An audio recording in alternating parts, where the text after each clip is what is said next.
Hello, everyone, and if it's Thursday afternoon, it's time for the Press Box High School Football Show. I'm Brian Carson here with my co-host Kenny Varner. Kenny V, how you doing? I'm doing awesome. How are you? How you doing? Not too bad, not too bad. Week 9 of the high school football season here. Hard to believe.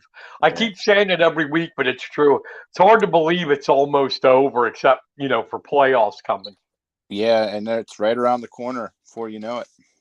And we're lucky here. We're covering Mifflin, Juniata, Center counties here in the Press Box. And right now, as it stands, 5 of our 7 local teams will be going to the playoffs. Well, actually 6 of the 7 teams. I forgot the Red Raiders, which you'll talk about here in a minute, are going in. But State College, Mifflin County, Juniata, Bald Eagle area, Penns Valley, and Bellefonte will be in the district playoffs. The only one, unfortunately, not going is Phillipsburg Osceola. Right. So tell us why Bellefonte is going, even though they're 1-7. I believe they're in I believe Quad A. Only has 3 of 3 teams, and Johnstown, I believe, is 0-5 or 0-8. 0-8. Yeah, sorry, I'm 3 weeks behind here. All right. And of course, Bellefonte has that 1 win over Phillipsburg, by the way, or midway through the season. So with that, currently now, they are second place, and I know last year, even though they had a 2-8 or 2-7 record or 2-8 record, they still ended up qualifying for the championship game. So it's looking like the same thing's going to happen this year, unless Bellefonte would decline. But why would you decline if you have a chance of getting some of your younger kids some action? So, you look for them to definitely take that and, maybe use it to see what the future holds for them. We got a comment from Billy Splain of PA Football News. Come on, man, get some cameras. I don't know, Billy. I don't think people would really want to see our face. No, I have a face for radio, definitely. Yeah. But no, truthfully, man, even with the cameras, my lighting in my den where I'm doing this is so horrible. I tried using a camera, and it's just terrible. It's all grainy and ugly, and so plus we are at least I am a living example of the face for radio. So I'm not. I'm happy with my avatar, but maybe we will show our faces one of these days.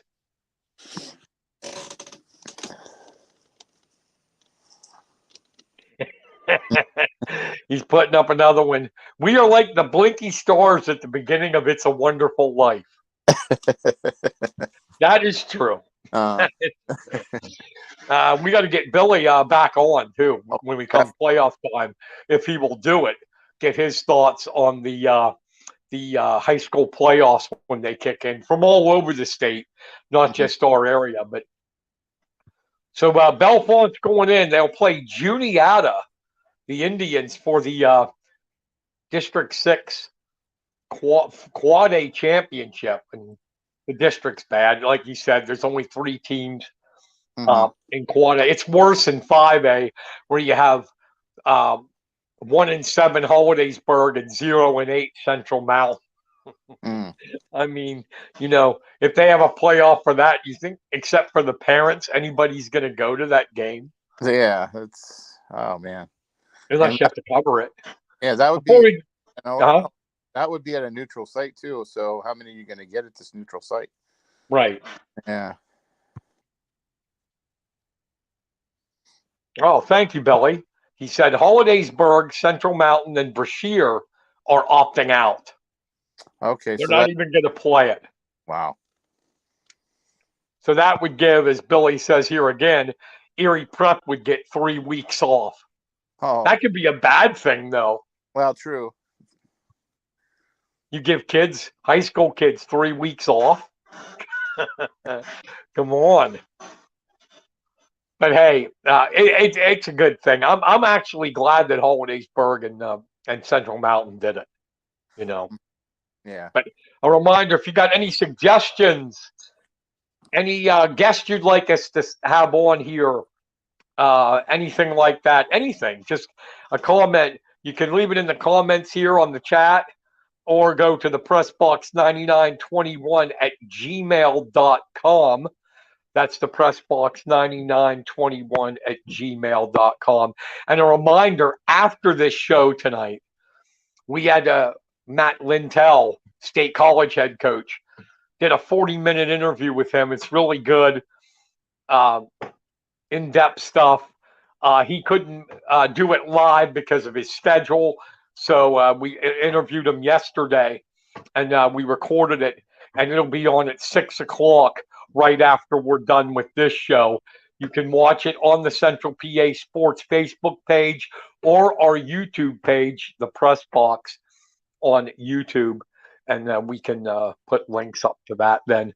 But that's where it's going to be. It's a really good interview. I think you'll like it. And it was good talking to him, Kenny.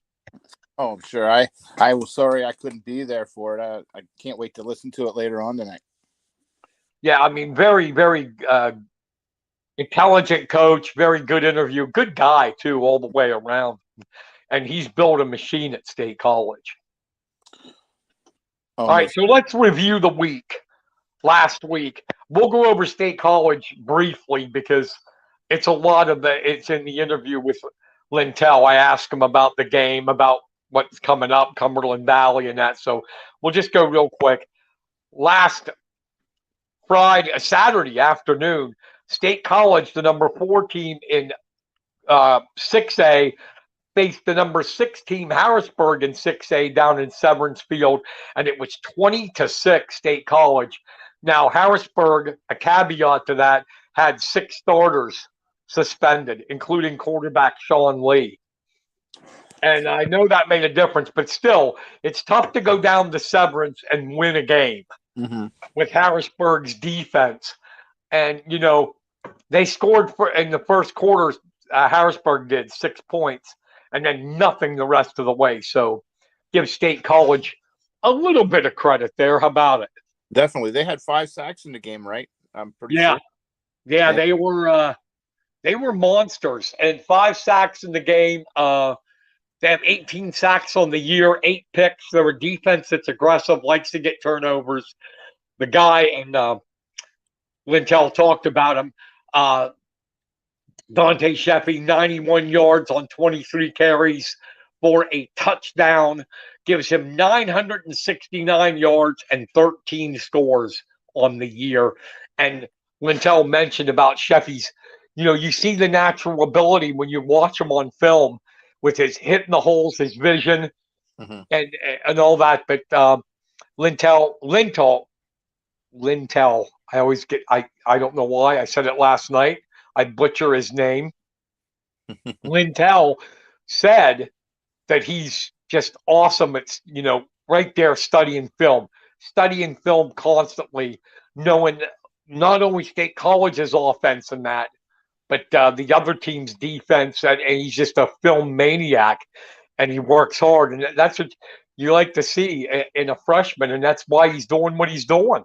All right, yeah, because getting 91 yards rushing against the Harrisburg defense as a freshman, oh my gosh, that's great.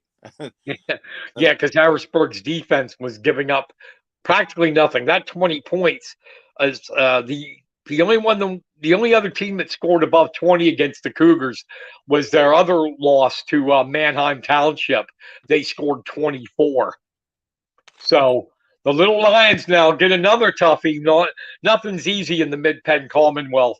They are meeting Cumberland Valley 6-2, 3-2 in the conference. Cumberland Valley was upset last week by Carlisle 26-20. But a caveat to that, their quarterback, Isaac Sines, was out. And that kid is Mr. Everything. And as you'll see in the interview, if you stick around after this, Lintal said he's the guy they got to stop if they want to beat Cumberland Valley. He has 670 yards passing with 9 touchdowns. He's also their leading rusher with 663 yards, 10 touchdowns. And Bryce Starrett's, the other back, well, the running back has 510 yards and 6 touchdowns. So with Sines back in, now it's at home, but they get to play at Memorial. State College does. But Cumberland Valley, the Eagles are not going to be an easy get. No, especially coming off a loss that they were supposed to win. Usually, you don't really have to get up for State College, but if you're coming off a loss and going up against State College, you're definitely going to be focused in and ready to go. Billy's going to be at that game for PA football news. That's going to be a good one, Billy. Mm-hmm. I think so. You'll have to talk about it. Maybe you'll come on the football show if you have the time and the chance. But to talk about that next week, that game, it's going to be a good one. I think so. Mm-hmm. Your prediction, Mr. Varner? I'm going to say it's going to be a 30-17 State College win. Billy's coming on. Good. Next week. Oh, nice. I love it. Okay. I'm going to take, what did you say? I'm sorry. 30-17 for State College. Okay. I'm going to go 27-21 State mm-hmm. College. I would ask Billy, but I don't know since he's covering it if it would be kosher to predict a game that he's going to cover. The other team might be listening, Right. And ask Billy, why the hell did you pick them? We'll ask him next week who he thought was going to win. All right, next up is the team that we know is going to be playing in the District 6. Oh, he's not afraid. Look at that. Billy said State College by 21. Wow. Wow, that's a big margin. It is. By the way, State College, before we get off of them, looking for their first unbeaten regular season since 2008. They went to the quarterfinals that year, the PIAA quarterfinals, and lost to Bethel Park. But, I thought they would have done that more than, it hadn't been that long. Right. That they got. And Lintal, what a record, 78-29 in his 9th season, 7 district titles. I mean, he's just done an incredible job there at State College.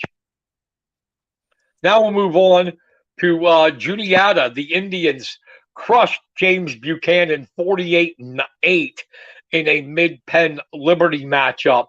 And, of course, all Indians, their defense, I jumped ahead of myself. No, they didn't play James Buchanan. What am I saying? That was my bad. They lost, and I didn't put that slide up. They lost to Upper Dauphin 20-13. The James Buchanan was the week before.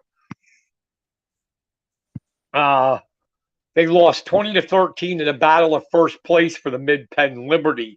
They had no Waylon Ehrenzeller, their leading rusher, but Juniata uncharacteristically, their defense was giving up only 8 points a game coming in.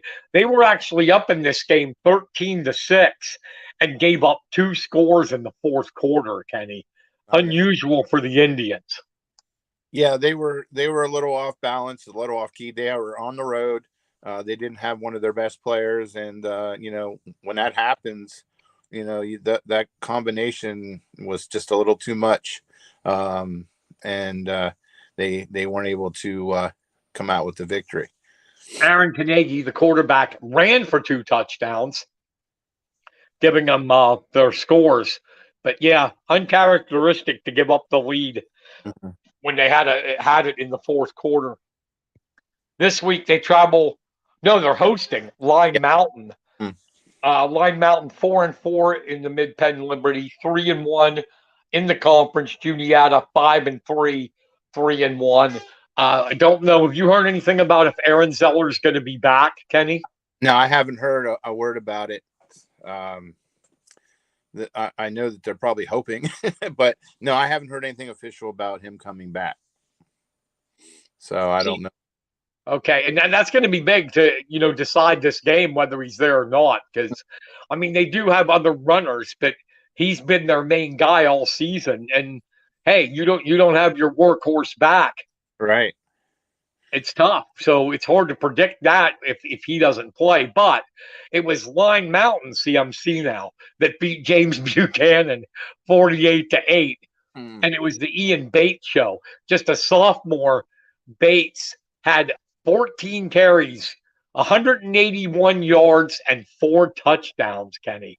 Wow. He's got, on the season, 899 yards and 13 scores. And he's also their leading receiver with 12 catches for 116 yards. But this is basically what the Indians are going to face. Line Mountain's a team that's one-dimensional. They really don't pass unless they have to.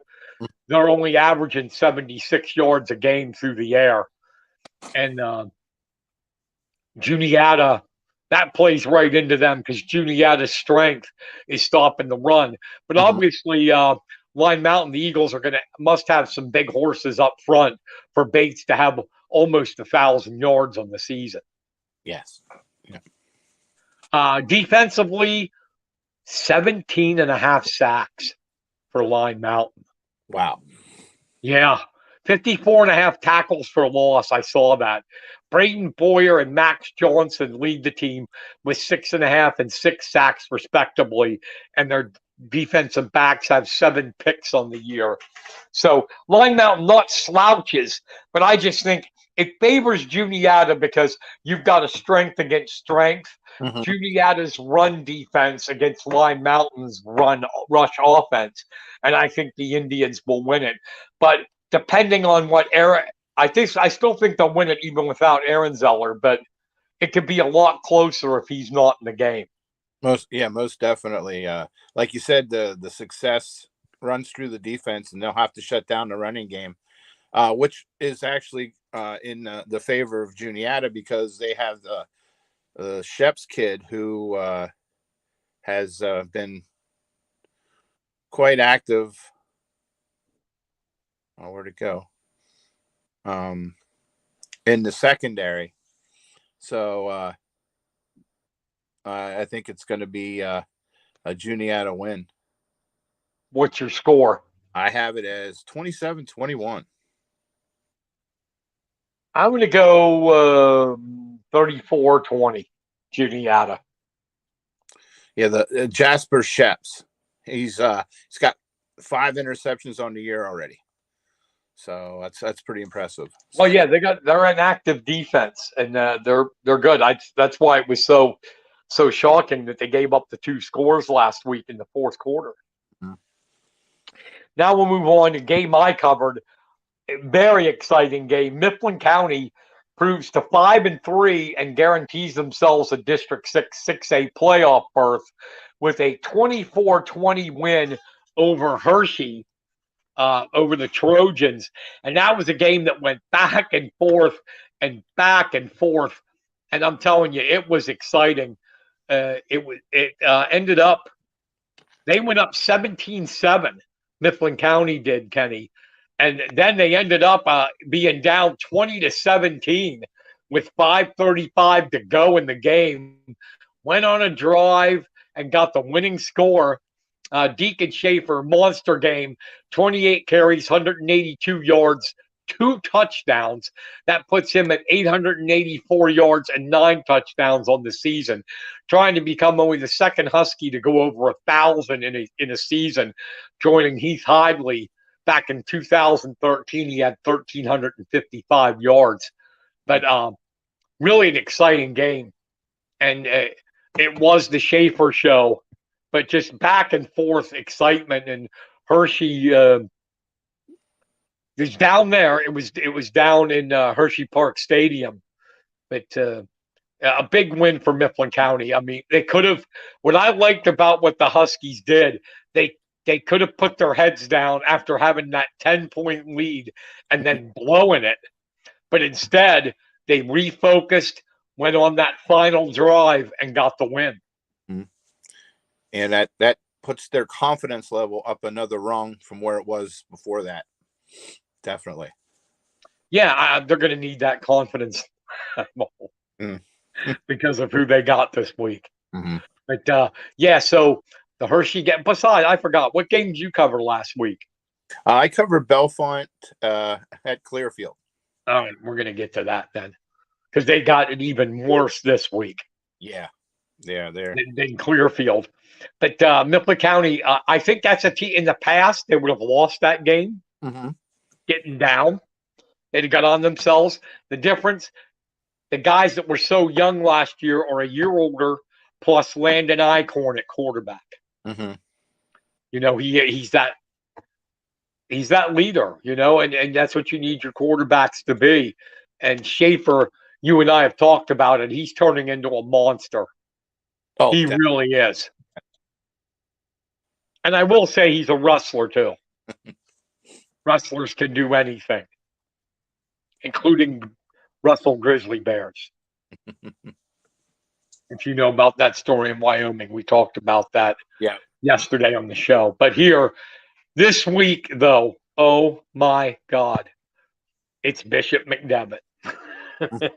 The number 2 team in the state in 4A, the Crusaders are 6-1, 5-0 in the conference. Their only loss, first game of the year, to Imhotep Charter, a stud team in down in the Philly area. They were state ranked. I don't know if they still are or not. I didn't check, but wow, they got like 9 kids being recruited by Division I schools. They have murdered, and that's the polite way to say it. They have murdered the competition. They are outscoring their opponents, Mr. Varner, 360-72. Wow. Yeah, that averages out to a lot. If you're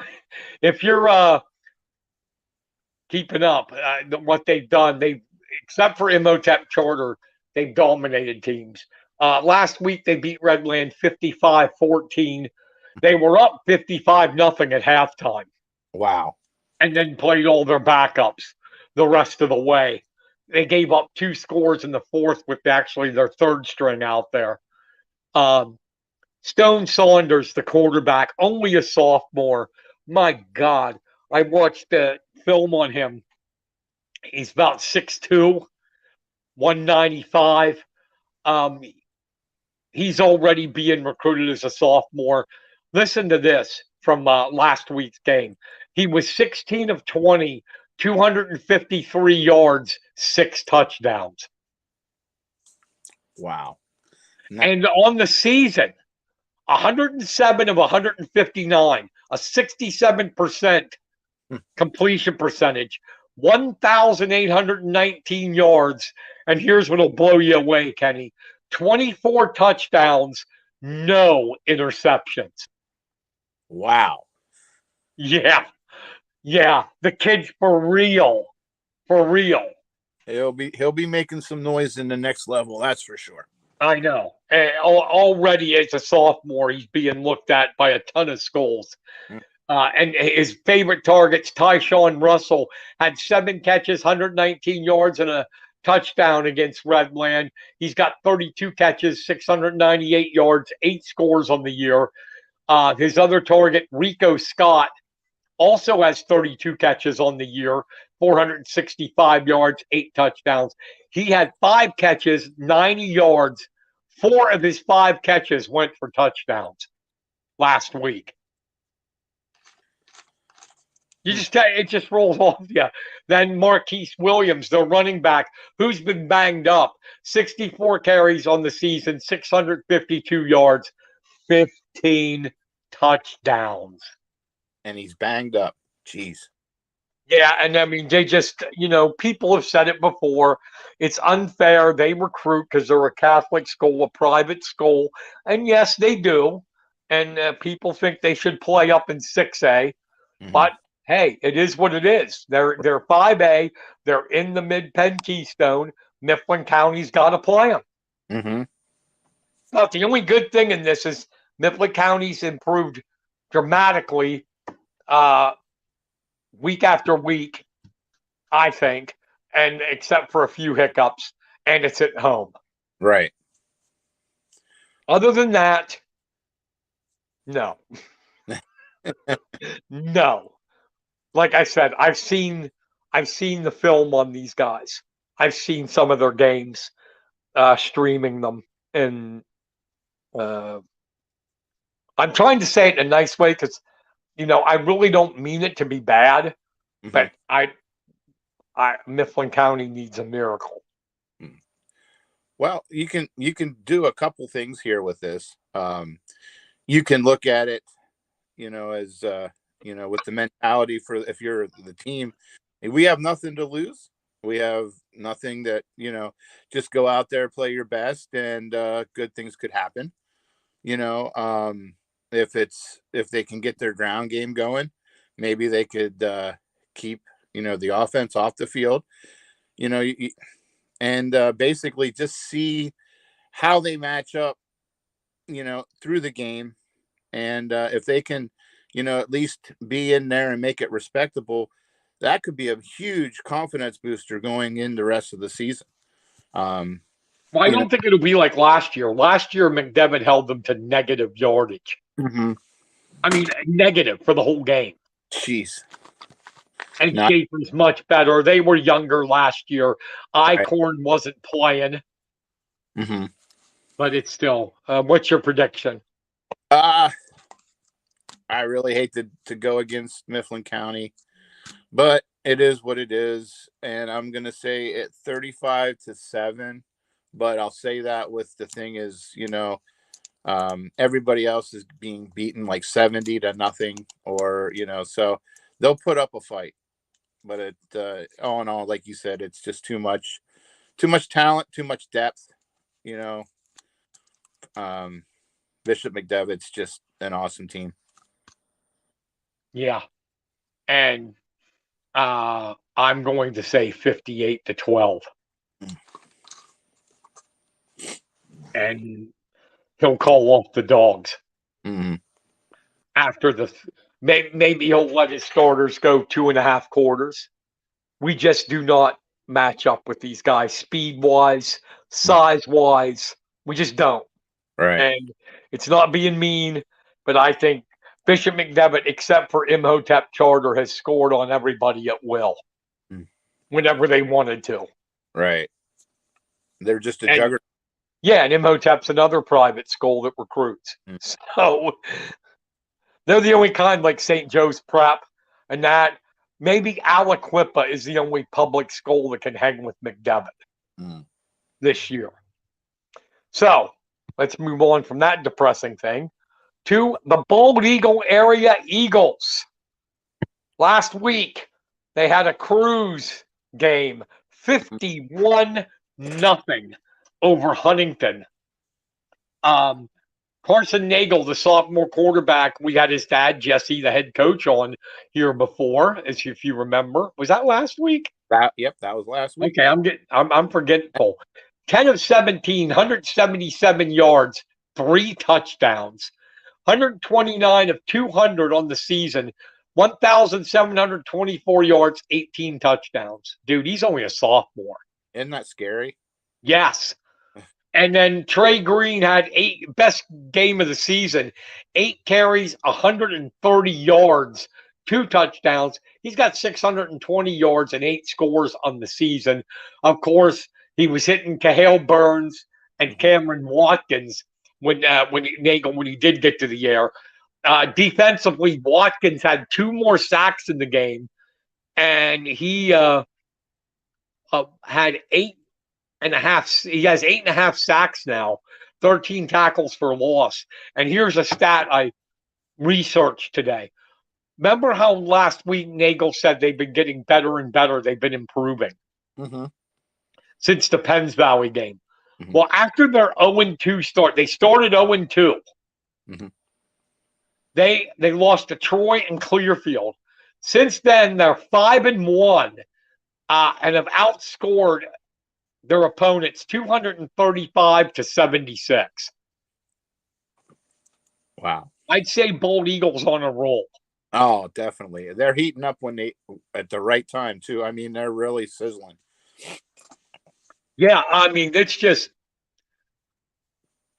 really amazing how they're doing offensively, defensively, how they've come around. And you take those first 2 games away, their only loss since then was 29-21 to Montoursville. And that's pretty good. And I believe the first 2 they were very close games, weren't they? Yeah, they lost to Clearfield. It was only 7-3. I can't remember the Troy score, but it was close. Yeah, go ahead. I was gonna say, so they could actually be just 1 loss. Real, Oh yeah. And now their next opponent, the 1-7 Wellsboro Hornets, come to Wingate to get their butts kicked. Yeah. Well, I don't actually know anything about Wellsboro. They have no stats on max preps or anything. They lost last week 20-7 to South Williamsport. And I don't know. That's all I know about them. And they're 1-7, and they're going to come up here and get destroyed by the Eagles. Oh, definitely. Because like Coach Nagel said last week, they focus every game, no letdowns. And that's something that, these last 3 games that the Eagles have played could have easily been letdowns since their win over Tyrone. So, and they're coming into this game at home. I don't see any kind of a hiccup at all. Those kids will be out there ready to play, and Carson Nagel will be lighting it up with a chance to hit 2,000 yards for the year. Yeah, so, got a very good chance. And because he's got 1,724. He could easily get that against Wellsboro to pass 300. I mean, to pass 2,000. Yeah. So. I'm going to go here. I'll do the score first since I always make you go first. I'm going to say they're going to hit 50 again. I'm going to go 50. I'm going to go 52-7 Bald Eagle area. I said the same thing on here. I said they're definitely going to hit over 50 points. But I think it's going to be a little bit worse. I said 63-7. Yeah, it's going to be bad. Next up, a huge win for the Penns Valley Rams last week. 28-21 over the Tyrone Golden Eagles. And Tyrone going the opposite direction of Bald Eagle area. They were at one time ranked 9th in the state in AAA. And since that time, they've gone 1-2, losing to Bald Eagle and Penns Valley. Penns Valley did it 28-21. And amazingly, the Rams were down 21-7 in that game and scored 21 points in the fourth quarter. And it They, was this time instead of Ty Watson, it was the Jackson Romig show. Their quarterback, who's also a sophomore, 16 of 25, 256 yards, 3 touchdowns, and he's got 1,296 yards and 15 touchdowns on the year. We got a lot of good quarterbacks around this area that are young. yes, yeah.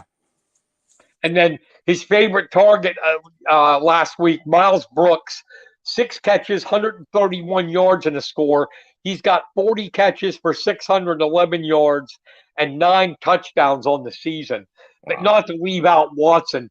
He's still, with what he did last week, he had 67 yards. He's got 872 yards, 17 touchdowns on the year. But the Rams, big, 21 points in the fourth against Tyrone. Here's an interesting stat about Ty Watson. He has already amassed 2,268 return yards this season already. Wow, my God. So that's quite the stat. And he's a wrestler, too. Wow. I mention it every week. Finished 6th in the state last year as a sophomore. So the kid's just all around talented athlete. Mm-hmm. Next up for them, the Midwest Mustangs, 1-7 on the year. Ouch. This one's going to be another ugly one. Midwest lost 42-7 last week to Lewisburg. They have lost 6 straight games, and for the season, they've been outscored 307-62. They're only averaging 8 points a game, the Mustangs. That's all I know about them. Yeah. And they're giving up 38 a game. So what's this tell you? Yeah, but got to be very careful, though. That has all the markings for an upset if they don't take them seriously. Because they're playing at Midwest. And like I said, with the Mifflin County game, the Mustangs have nothing to lose. They're going out there, like I said, with nothing to lose and everything to gain. So you gotta put this one away early. I still think it's going to be a runaway, but you just got to be very, very focused against Midwest. What's your prediction? 55-10. I think Penns Valley will be. Yeah, it's a blowout. It's going to be the Ty Watson show here. Mm-hmm. I don't even think Romick needs to pass in this game. The one thing I do know is Midwest, their run defense has been horrible this year, and it's going to be the Ty Watson show. I think Ty could get 200 yards in this game. I really do. And I think it's going to be 52-0, Penns Valley. Next up, the Mounties of Phillipsburg Osceola. Played a close game, but lost 27-21 last week to North Star. North Star got all their points. One thing that, when you're young and lack of numbers, because we've talked about how little numbers that Phillipsburg has. They actually, after the 27-point first half, held North Star scoreless in the second half. Scoreless. Jacody Jones had 90 yards and a score. Dayton Barger, 129 yards. But still, after winning their first game of the season, Phillipsburg has lost 7 straight. But they looked improved, against North Star. Are you there, Kenny? Hello? Think we lost Kenny Varner. Well, yeah, North Star scored 27 points in the quarter, in the first half, and then only 21 the rest of the way. But Phillipsburg still lost their 7th straight game. And up next is Montgomery, a 1-7 team as well. They have lost 41-6 last week to Warrior Run. It was their sixth straight loss. They've been outscored 372-77. And we got Kenny back. Kenny B. Back. Sorry about that. That's all right. I was talking about how they're playing Montgomery now, but before you got cut off, I said Phillipsburg at least looked improved against North Star. Mm-hmm. And now Montgomery, and something's got to give. Phillipsburg's lost 7 straight. Montgomery's lost 6 straight. And they're giving up 47 points a game, Montgomery, and only scoring 10. Well, Phillipsburg has some key cogs to the offense. It all depends on the line, if the offensive line, what it does. But I think that Phillipsburg can actually pull this one out and pick up its second win of the season. I do too. I think Montgomery's coming to Bellefonte, and like I said, they really are bad offensively. Montgomery, at least Phillipsburg can move the ball on the ground with Jacody Jones and Dayton Barger. Right. These guys, from what I see, Montgomery only 10 points a game. Wow. 10 points. So, yeah, I'm going to go with Phillipsburg in this, too. I'm going to say neither team's going to score much. I'm going to say 21-14 Phillipsburg. Okay, I'm going to say 17-7 Phillipsburg. Okay. Up next, the Red Raiders of Bellefonte got pretty much beaten up by Clearfield last week, 55-18. And Bellefonte scored all 18 points in the fourth quarter against Clearfield's reserves. And we mentioned how the injuries, and you mentioned it, Kenny, the injuries and things have caught up to Bellefonte. They've been outscored 281-66 on the year and just can't really generate the offense, can they? Because I know you covered this game. Yeah, they got off to a horrible start. Clearfield put 42 up at halftime. It just seems here again. I've been saying this all year with the injuries and the penalties. And poor Trevor Johnson's been running for his life back there in as quarterback. It was a tough game for the Red Raiders, but they did show some signs though when their second string came out in the fourth quarter.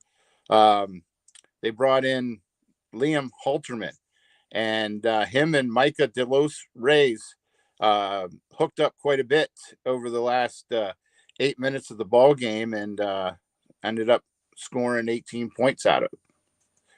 Yeah, so there's some bright spots there, I guess, huh? Yeah. There's always a little rainbow behind the clouds all the time. So that was one of them there. You got to take all the positive you can. I'll tell you, it's good.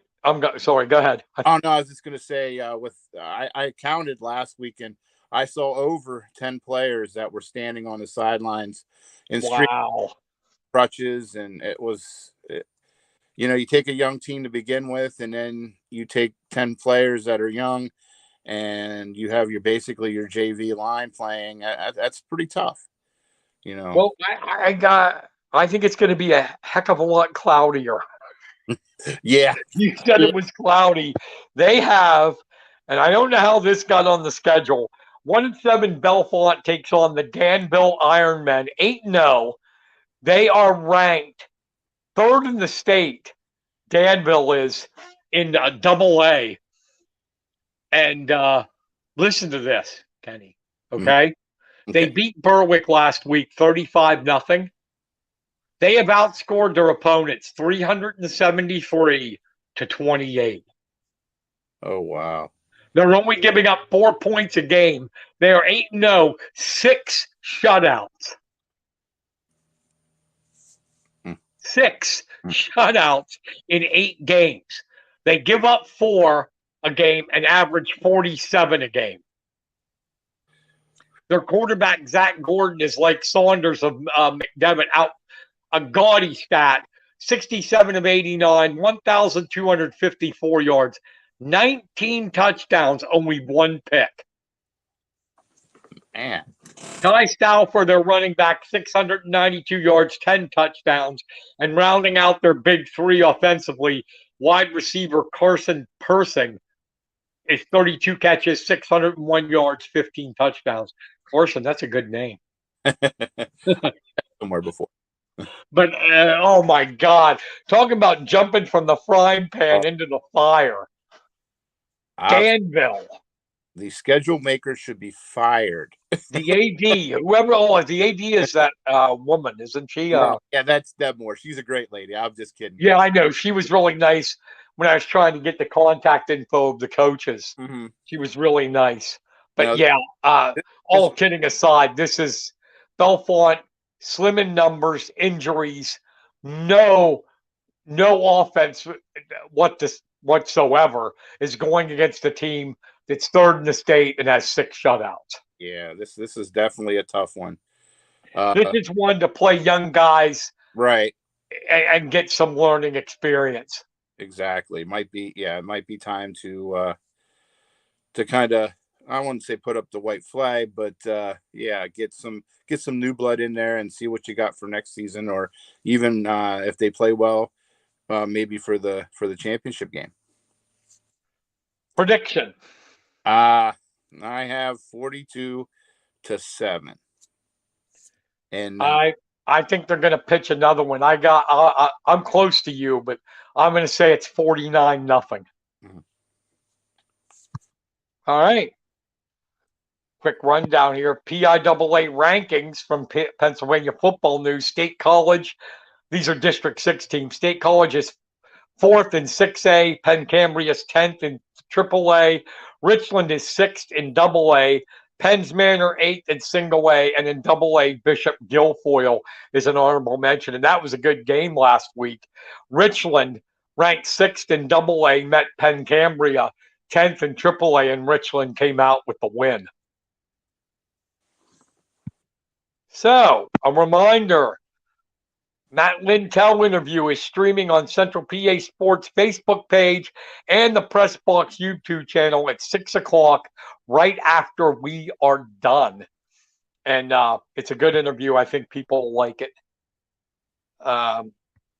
You'll have to let me know what you think, Mr. Barner. I definitely will. He sat down with us. I really appreciate it. He sat down in the office in his office. I think he's with the athletic department at State College, and was nice enough to talk to us. It was about a 40-minute video interview, and I put everything up. And really a nice guy and a good coach. Well, you know that. Mm-hmm. And wow, good. We got something to announce. Billy Splain of PA Football News said he'd be on next week on the football show to talk about the State College Cumberland Valley game. He is going to cover it for Pennsylvania Football News. That's pretty cool. That's awesome. Yep. So, what are you doing? What are you covering Friday? I am heading down to Mifflintown to cover Juniata Line Mountain. Should be a good one. Yeah, you got a better game than I do. I have Mifflin County Bishop McDevitt. Yeah. Like I said, not to piss, I live here, not to piss them off, but it's going to be mercy rule. So I know I'll have a quick game.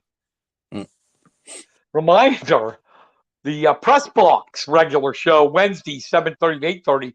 Next week, we have Mifflin County Hall of Famer and the first 2-time state champion in county history, Joe Heller from Chief Logan, state champ back in 78 and 79. He was like 98 and 105 pounds, man. Wow. I don't even think, I think I was that at like 7th grade. That's about the size of my leg right now, you know? Yeah, and Joey still looks good. He's a few years older than us. Mm-hmm. But looks pretty good. Yeah, very nice guy, too. He was, got to see him at the Hall of Fame, Mifflin County Hall of Fame induction ceremony, and a very good speaker. Had some really good stories, and can't wait to be a part of the interview. I think that's going to be another good time. Yep, I think it will. It'll be fun. Uh, Joey's a good talker, and he's got a lot of good stories and about Charlie Roselle and his Chief Logan teams. Those 78, 79, 80 teams were fantastic. Legendary, as Dave Berman would say. Yeah, yeah, legendary as the Berminator would say. But you had Heller. You didn't just have Heller. Louis Copenhaver won a state title in 1980. Tim Knorr was third in the state. And I think Chief Logan in the 79 team finished third in the state in Double A. They were good.